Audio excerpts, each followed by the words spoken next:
Next on deck with Tim Black. Yeah, I said, is that how people are feeling right now about Trump? Joy Reid is a threat. She is wishing death and wishing violence and destruction. And you have been warned. America, Reid must go. She used black massacres to black Americans to try to make her point. It's the last efforts. It's the last twitches of a dying journalist. She's destructive. It's intentional. She wants to get fired. She can get an exit package and go down a hero for those Looney Tunes they're watching. It's about Joy Reid from MSNBC. Hopefully, if there is a Lord in sky, she won't be there much longer. Or maybe MSNBC won't be there much longer. Though I think they're going to keep her because, well, she's very effective at destroying the country. Let me explain. So last night was weird. I had a weird dream last night. It was like a Trump nightmare, right? And I've never had a Trump nightmare before. A literal Trump nightmare is what I had, guys. Listen, I dreamt Trump was altering reality. He had like a secret cache of these skin jobs, like these robots or synthetic people. And I know it doesn't make sense, man, but it was like these weird spokesmodels were coming out and they were talking to the people in like a press conference. And these people, they weren't people. They were like something else, but they resembled people. Like one of the first ones I remember looked a little like Ronald Reagan. And he was like talking, and whatever he was saying was incoherent. And he was saying how to, he was like laying down martial law. Like, this is the way the country's going to be. And, we're going to do this, we're going to do that. And I was like, this isn't real. Who's this guy? He's like, and Trump has authorized me to talk to you.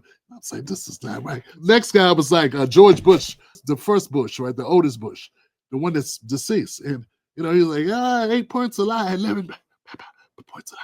And he was like talking, and he was talking about how the country need to go on this new path. And I was like, what are these people? What is going on? I'm like, I gotta be dreaming. This is very weird. But I wasn't waking up and I was still in a dream.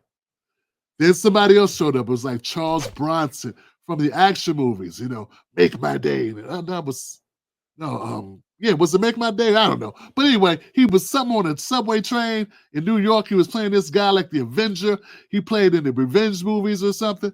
Somebody remembers Charles Bronson. Anyway, short, like tough guy, right?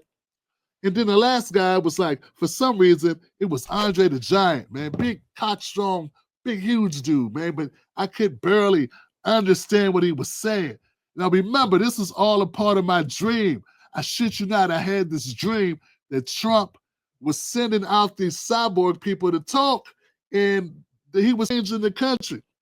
These skin jobs would appear on TV speaking about new Trump directives. The people resembled now deceased icons.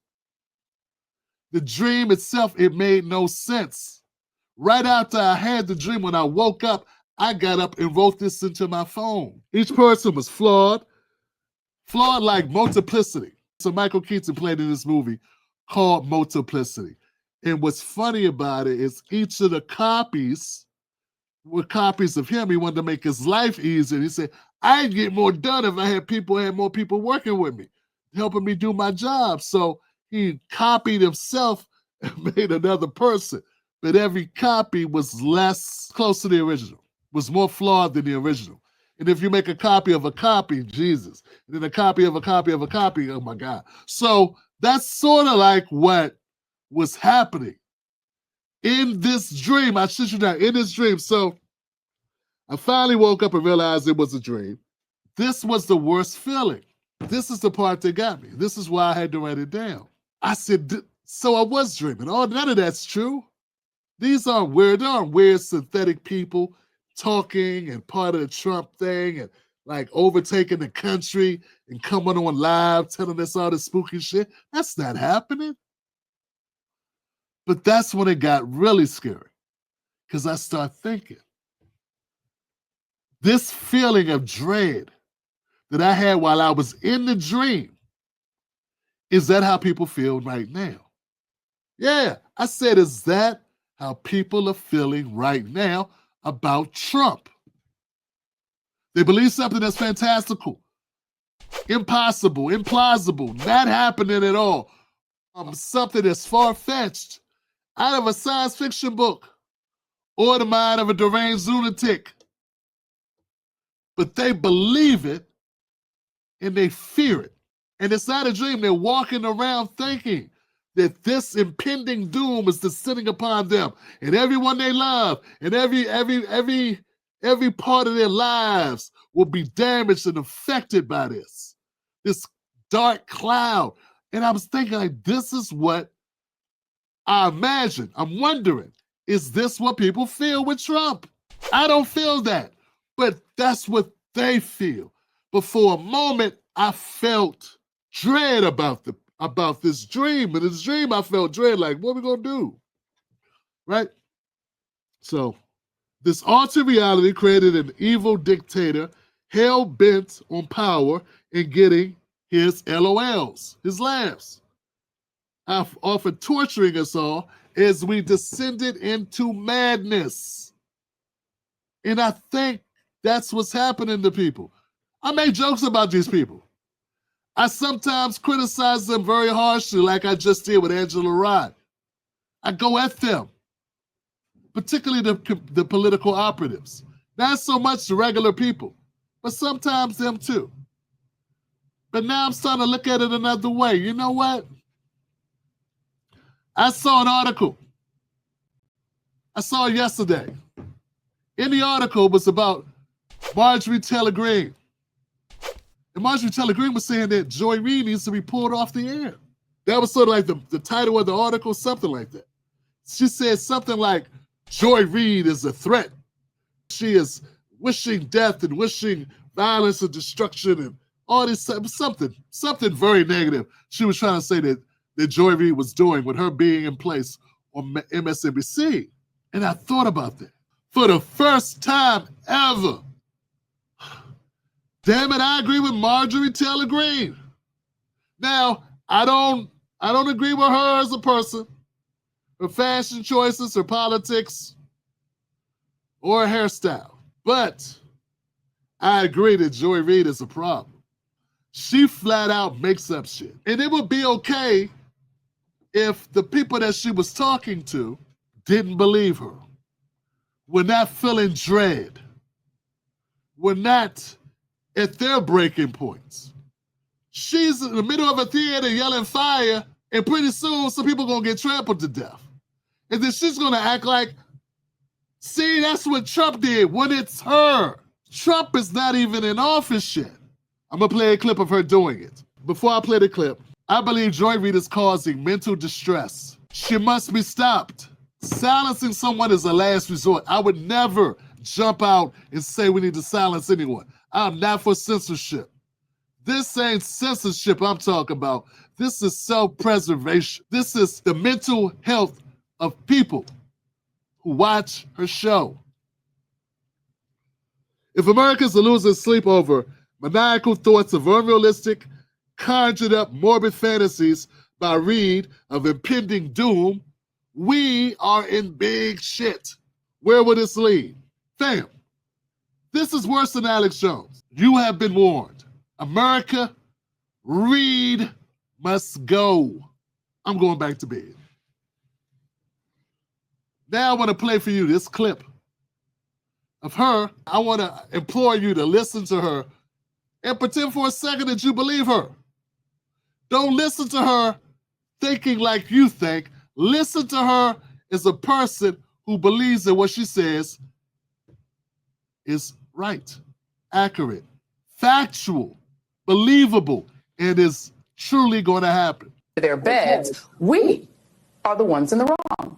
In short, our dinner, their choice. It's the same energy their forefathers had toward the indigenous tribes. Hey, let's have Thanksgiving dinner on the land we stole from you. But before we pack you off to the reservation and snuff out your culture, could you please pass the corn on the cob?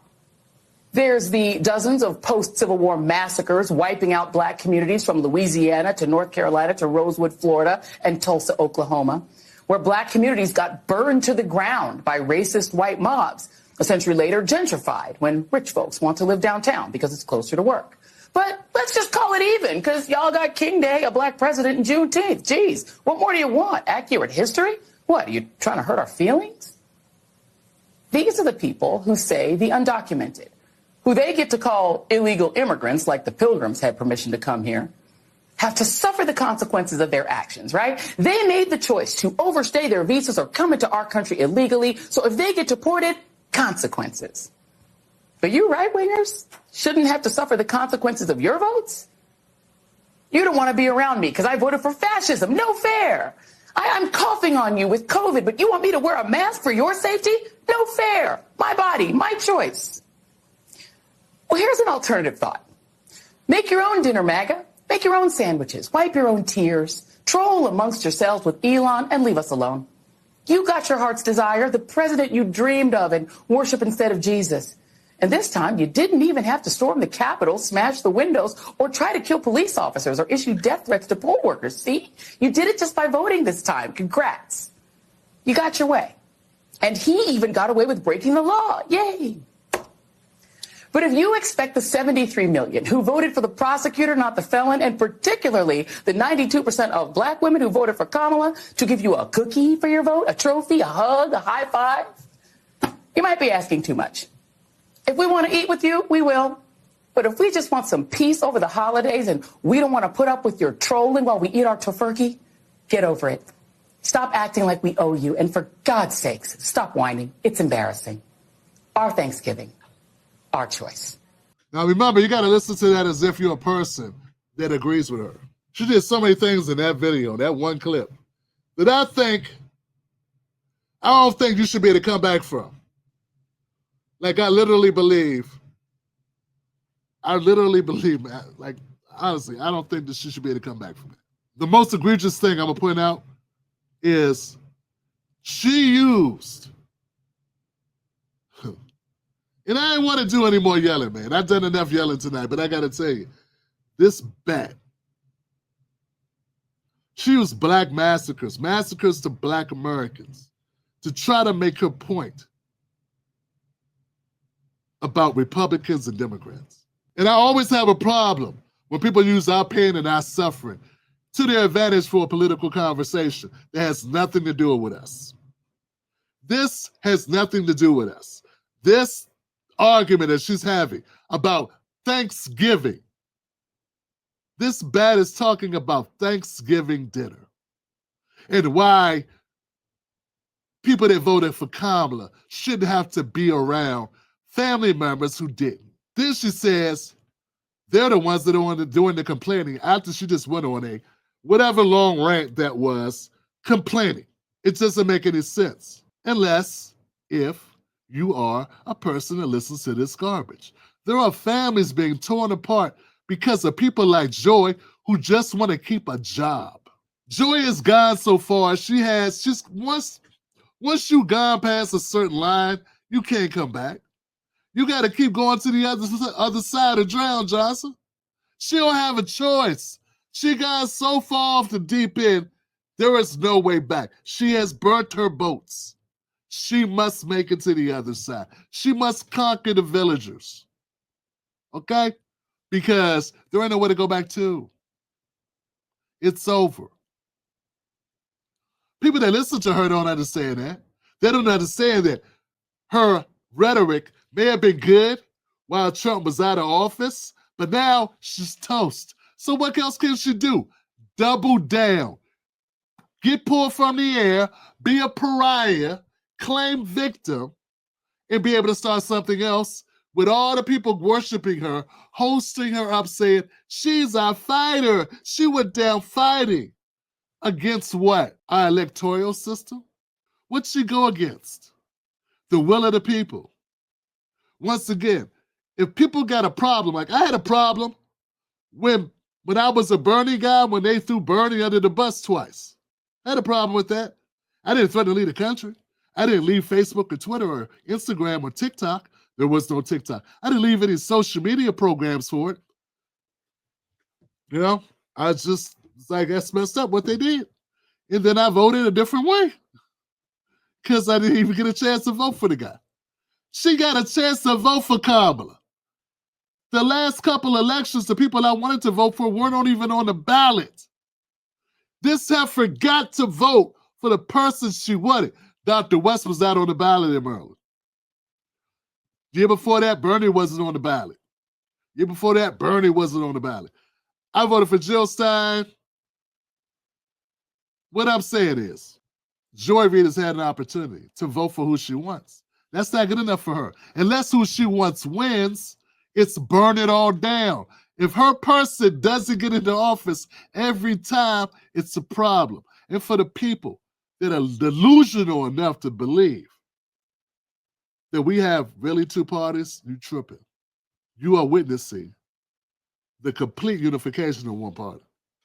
What part of Kamala Harris hanging out with Liz Cheney, getting endorsed by Dick Cheney, and people embracing that like that was a good thing? What part of that did you not understand? Were you born yesterday? What does that tell you about this divide of the parties? Talk to me again about who's the greater evil, who's the lesser evil. Joy Reid's going on here every day doing some version of this. It's the last efforts. It's the last twitches of a dying journalist. She's destructive. It's intentional. She wants to get fired. She can get an exit package and go down a hero for those Looney Tunes that watch her. She's created those Looney Tunes by lying to them, exaggerating to them. I had a good Thanksgiving. I hope you had a good Thanksgiving too. And I think the majority of people did, regardless of what people voted for, whatever they voted for, whatever. That doesn't even have to be an object of conversation. You never change anybody's opinion about their politics. You just give them something to think about. You should never talk to a person with the intention of changing their political views or their religious views. That's up to them. That's a personal thing. Why would you think you could? There's so many reasons why people choose a certain religion and choose a certain political affiliation that it's really none of your damn business, even if they are related to you. That's their decision. And for her to put a wedge, to try to put a wedge between families, and for her to use Black people's massacres, she used church bombings and massacres to try to make a point. As if the people that voted for Trump aren't Black people too, and Latino people. And the people that voted for Trump, that you saying they're all about deportations, there are Latinos and Mexicans and Puerto Ricans and Africans, all types of people in this country that voted for Trump. It doesn't jive with her rant because every group of people grew.